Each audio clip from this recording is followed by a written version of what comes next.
Good day to you. Please introduce yourself. Good day, sir. My name is Cindy Pero. I'm 25 years old. I live in Alinang, Kawayan City, Isabela. I am the second child of the family. I have 2 brothers and 1 sister. What is your educational attainment? I graduate college, sir. My course is Bachelor of Science in Entrepreneurship. Okay. Can you tell me your work experience? I work here in the Philippines, ma'am. I serve 6 members of the family.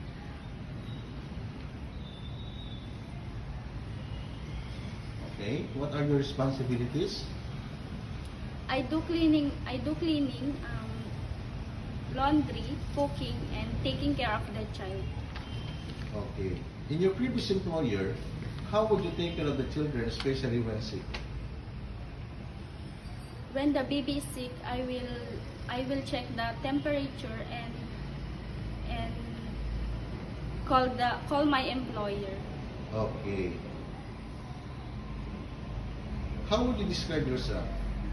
I'm hardworking, loyal, and I will take care of your children. Okay. Do you have any tattoo? No, sir.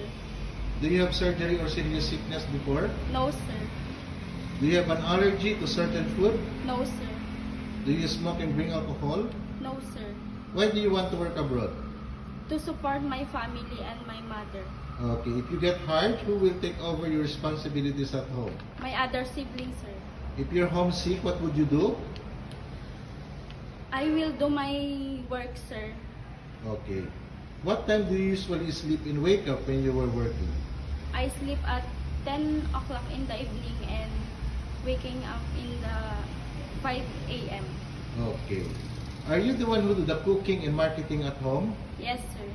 Sometimes kids are super active and they tend to be out of control. How would you control your temper? More patience, sir, and be calm. Okay. Do you accept no day off but to be paid instead by your employer? Yes, sir. When you visited the parents, relatives, and friends of your employer, will you help and do the housework there? Yes, sir. Can you promise not to lend money in Hong Kong? Yes, sir.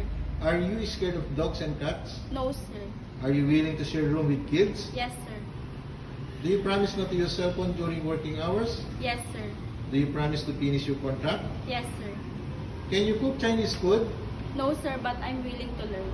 Can you sing a nursery song? Yes, sir.